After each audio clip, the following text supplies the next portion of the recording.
Budget মাত্র 15,000 টাকা। তবে অনেকেই কনফিউশনে আছেন ক্যামেরা কেমন হবে, গেমিং পারফরমেন্স ভালো পাবো কিনা, ব্যাটারি কেমন হবে ইত্যাদি ইত্যাদি। তাহলে ভাই আর টেনশনের কোনো দরকার নেই, কারণ আজকে আমি নিয়ে এসেছি আপনাদের জন্য সেরা 5টি ফোন মাত্র 15,000 টাকার মধ্যেই। আপনি যদি চান ভালো ক্যামেরা, স্মুথ গেমিং কিংবা লং লাস্টিং ব্যাটারি সবকিছুরই একটি পারফেক্ট প্যাকেজ, তাহলে এই ভিডিওটা আপনার জন্যই। প্রতি মাসেই নতুন নতুন ফোন লঞ্চ হচ্ছে, কিন্তু র্যাম আর মেগাপিক্সেল দেখেই তো ফোন কেনা যায় না। তাই আজকে আমি বলবো এমন 5টি ফোনের কথা যেগুলো বাস্তব জীবনে ব্যবহার করে আপনি একদম দুর্দান্ত পারফরমেন্স পাবেন। তাহলে চলুন আর বেশি দেরি না করে তাড়াতাড়ি শুরু করা যাক আজকের ভিডিও। নাম্বার 5, এই ফোনটিকে চেনা যায় শুধুমাত্র এর ডিজাইন দেখেই। Removable back panel, unique look আর ক্লিন ইউআই। এটি হলো নাথিং এর CMF phone 1। 6GB RAM, 128GB variant. ডিসকাউন্টের পর মাত্র 14,000 টাকায় পেয়ে যাবেন আপনি। গেমিং এর জন্য রাখা হয়েছে মিডিয়াটেক ডায়মেনসিটি 7300 প্রসেসর, যা দিয়ে মিডিয়াম থেকে হেভি গেম, মাল্টিটাস্কিং এবং ভিডিও এডিটিং সবকিছু স্মুথলি চালানো যাবে। 6.67 ইঞ্চির 120Hz অ্যামোলেড ডিসপ্লে, রং এবং রিফ্রেশ রেট দুটোই দারুণ। 50+2 megapixel back camera, 16 megapixel selfie camera. ছবি তুলতে ভালোবাসেন এমন সবার জন্য উপযুক্ত এই মোবাইলটা। ইউআই খুবই ক্লিন আর ফাস্ট, কোনোরকম কোনো অতিরিক্ত অ্যাপস নেই। যারা একটা ব্যালেন্সড, স্টাইলিশ আর ফ্লুইড ফোন চান তাদের জন্য এটা হতে পারে দারুণ option. Number 4, Samsung Galaxy M14 5G। Samsung মানেই হচ্ছে ব্র্যান্ডের ওপর ভরসা।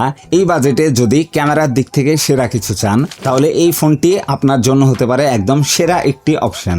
6.6 ইঞ্চির সুপার অ্যামোলেড ডিসপ্লে, যা দেখতে যেমন সুন্দর তেমনি গরিলা গ্লাসের প্রোটেকশনে থাকায় দারুণ টেকসই। প্রসেসর হিসাবে দিয়েছে Exynos 1330, যা খুবই পাওয়ার এফিশিয়েন্ট, যেটা মাল্টিটাস্কিং, ভিডিও এডিটিং এবং ডেইলি ইউসেজে দারুণ পারফরমেন্স দেবে। 50+8+2 মেগাপিক্সেলের ট্রিপল ক্যামেরা সেটআপ আর 13 মেগাপিক্সেলের ফ্রন্ট ক্যামেরা। এগুলো দিয়ে আপনি রাতেও ভালো ছবি তুলতে পারবেন একদম সুন্দর ভাবে। যারা ক্যামেরা প্রিয় অথবা স্যামসাং এর ফ্রেন্ড তাদের জন্য এটা একটি নিরাপদ আর স্মার্ট চয়েস।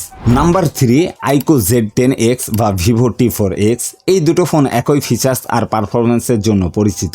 প্রসেসর হিসাবে রাখা হয়েছে মিডিয়াটেক ডায়মেনসিটি 7300, যা এই দামে দারুণ পাওয়ারফুল প্রসেসর।